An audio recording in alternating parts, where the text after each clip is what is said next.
Welcome to War Bioses, the podcast where we delve into the lives of history's most fascinating military leaders. Today, we're going to explore the extraordinary life of Belisarius, a Byzantine general whose campaigns and conquests would shape the fate of empires. Born in the early 6th century AD, Belisarius would rise from humble beginnings to become one of the most renowned commanders of his time, earning the admiration of his contemporaries and the awe of posterity. As we step into the world of Belisarius, we find ourselves in the town of Germania, situated in the province of Illyricum, a region that corresponds to modern-day Albania or northern Greece.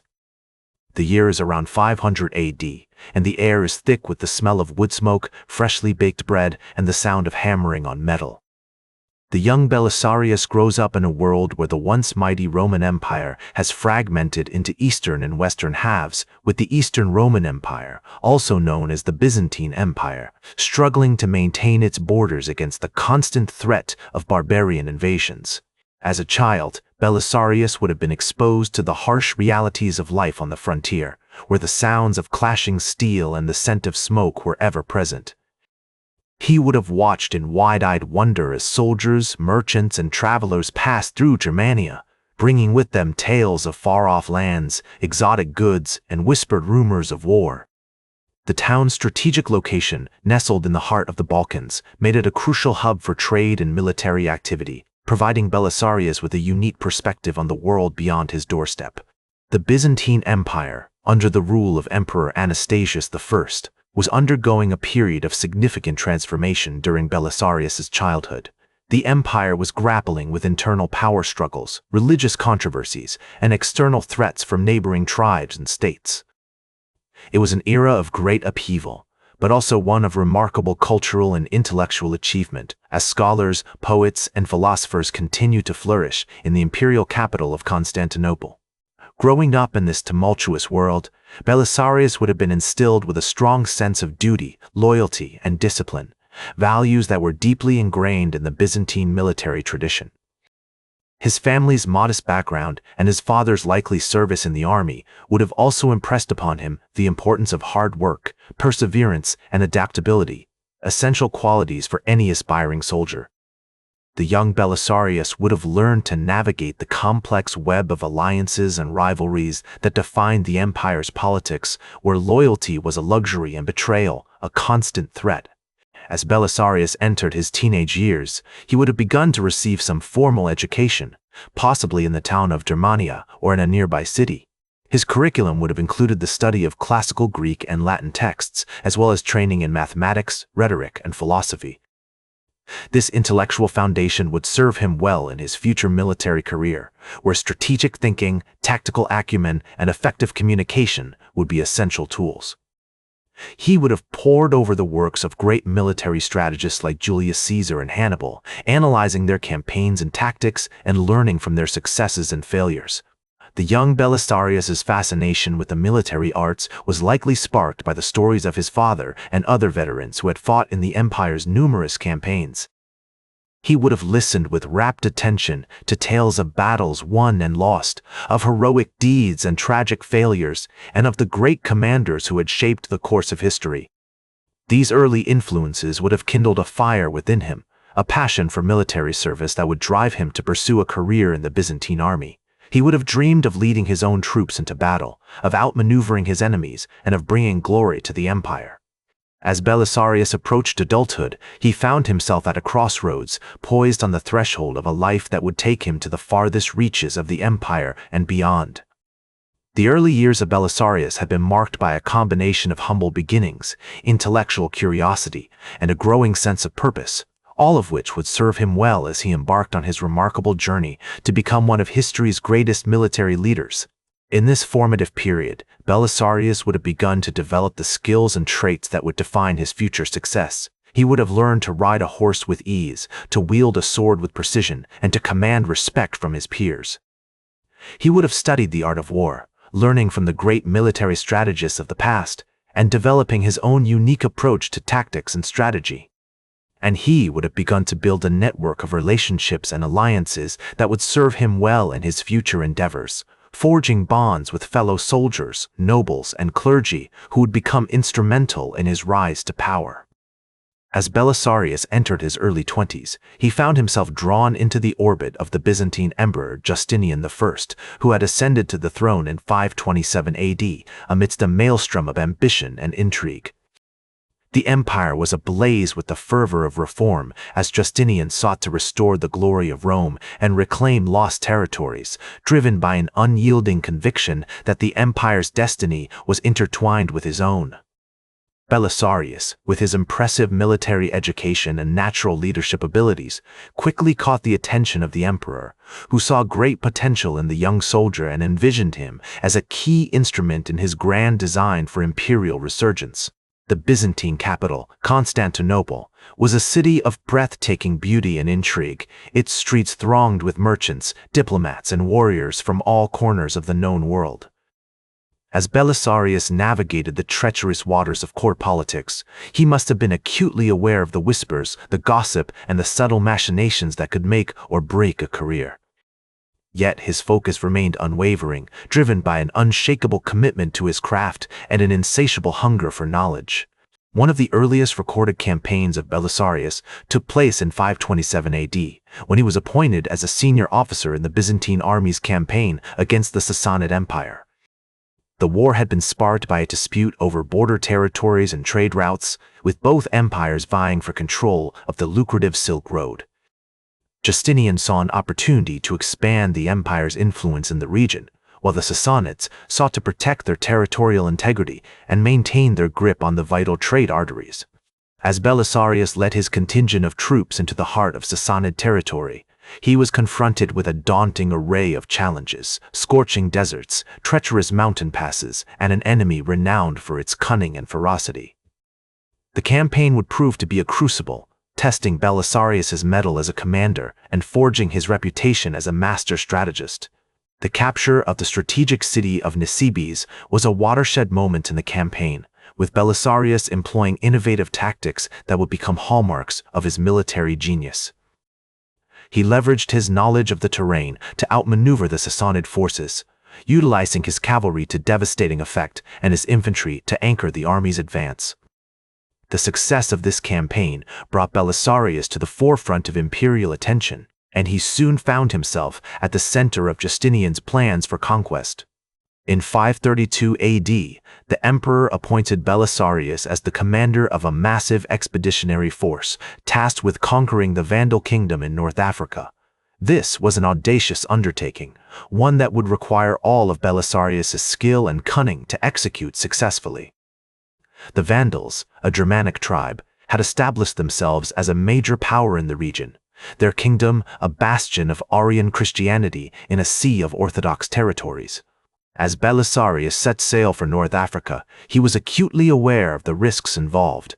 The Vandal kingdom was a formidable foe, with a powerful navy and a well-organized military. Moreover, the expedition would have to navigate treacherous waters, avoiding the shoals of piracy and the dangers of disease that lurked in every port. The decisive battle took place on September 13, 533 AD, near the city of Ad-Decimum, where Belisarius's forces crushed the Vandal army, killing their king Gelimer and shattering their resistance. The conquest of North Africa was a watershed moment in Belisarius's career, cementing his reputation as one of the greatest military minds of the age.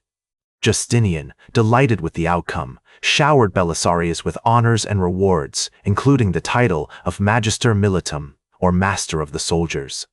The emperor also granted him a triumphal procession through the streets of Constantinople, where Belisarius was hailed as a hero by the crowds. As he rode through the city, his armor gleaming in the sunlight, Belisarius must have felt an overwhelming sense of pride and accomplishment, knowing that his name had become synonymous with military genius and imperial power. As Belisarius basked in the glory of his victory, he began to attract the attention of other influential figures within the empire. One such individual was the Empress Theodora, who would become a lifelong ally and confidant. Theodora, known for her intelligence, cunning, and beauty, saw great potential in Belisarius and worked tirelessly to promote his interests at court. The years that followed were marked by a series of brilliant campaigns, as Belisarius continued to expand the empire's borders and secure its territories. In 535 AD, he led an expedition against the Ostrogoths in Italy, where he achieved a series of victories, including the capture of the strategic city of Naples. The following year, he marched into Sicily, where he defeated the Gothic forces and incorporated the island into the empire. Throughout these campaigns, Belisarius demonstrated a remarkable ability to adapt to changing circumstances, to innovate and improvise, and to inspire loyalty among his troops. He was, in the words of the historian Procopius, a man of great wisdom and experience, who knew how to manage affairs with prudence and skill. As he looked out upon the vast expanse of the empire, Belisarius must have felt a sense of pride and accomplishment. Knowing that his name had become synonymous with military genius and imperial power. Yet, amidst the triumphs and accolades, Belisarius remained acutely aware of the dangers that lurked in every shadow. The court was a treacherous place, where intrigue and backstabbing were an everyday occurrence. The Empress, Theodora, despite her loyalty to Belisarius, was a woman of immense power and cunning, capable of unleashing a maelstrom of destruction upon her enemies. As the years passed, Belisarius would find himself navigating an increasingly complex web of alliances and rivalries, where the stakes were always high and the consequences of failure were dire. His military genius, his strategic brilliance, and his unwavering commitment to the empire would be tested to the limit, as he confronted challenges that would push him to the very brink of disaster. In this world of Byzantine politics, where the lines between loyalty and treachery were constantly blurred, Belisarius stood out as a beacon of integrity and honor. His name had become synonymous with military genius, but it was his character, his unwavering commitment to his craft, and his unshakable sense of duty that would ultimately define his legacy. As Belisarius's career continued its meteoric ascent, he found himself increasingly entangled in the Byzantine Empire's labyrinthine politics. The corridors of power in Constantinople were notorious for their treacherous currents and hidden pitfalls, where alliances were forged and broken with dizzying speed. Despite his unwavering dedication to the empire, Belisarius began to face opposition from various factions, including some who grew jealous of his unparalleled success on the battlefield. The Empress, Theodora, remained a steadfast ally, her piercing gaze and calculating mind ever vigilant for any threat to Belisarius's reputation or position. However, even her influence had its limits, as she navigated the treacherous waters of court politics with a delicate balance of persuasion and coercion. In 542 AD, he was recalled from Italy to confront a new threat, the Persian Empire, whose armies had been making incursions into Byzantine territory with increasing frequency. The desert landscape of Mesopotamia stretched out before him like an endless sea of sand and rock, as he led a series of campaigns against the Persians with his characteristic genius for adaptability and innovation. Despite being outnumbered, Belisarius achieved notable victories, his tactical brilliance and mastery of the terrain allowing him to outmaneuver his foes at every turn. However, his successes were short-lived, as he soon found himself facing opposition from within the empire. The whispers of treason and corruption that had long been circulating in the shadows finally coalesced into a tangible threat, as Belisarius was accused of plotting against the emperor and brought to trial in 548 AD. The courtroom drama that unfolded was a masterclass in political theater, with Belisarius's enemies seeking to destroy his reputation and undermine his influence at court. Although he was ultimately acquitted, the experience left him shaken, the ordeal having taken a profound toll on his mental and emotional well-being. As the years passed, Belisarius became increasingly reclusive, preferring the company of his wife, Antonina, to the intrigue-ridden halls of the imperial court. The couple's relationship had long been a source of strength and comfort for Belisarius, a bond forged in the fires of adversity and tempered by their shared experiences on the battlefield. Together, they navigated the complexities of life in Constantinople, their love and devotion to each other serving as a beacon of hope in a world filled with uncertainty and danger. In his later years, Belisarius's eyesight began to fail him, and he became blind, his once piercing gaze now shrouded in darkness. Despite this affliction, he remained a respected figure in Byzantine society, his counsel still sought by those in power who valued his wisdom and experience. The funeral rites that followed were a grand affair, with dignitaries and nobles from across the empire gathering to pay their respects to the fallen general. The eulogies that were delivered praised Belisarius' military genius, his unwavering dedication to his craft, and his unshakable commitment to honor, duty, and country. Today, Belisarius is remembered as one of the greatest generals in history, a man whose campaigns remain a staple of military strategy, studied by scholars and generals alike. His legacy continues to influence our modern world, a reminder that the principles of leadership, adaptability, and innovation that he embodied are timeless and universal. His life serves as a beacon of inspiration for those who aspire to greatness, a reminder that with perseverance, determination, and a strong moral compass, anything is possible. That's all for today's War Bios. Remember to like, share, and subscribe, and until next time, I'm General Biography, reminding you to keep marching toward victory.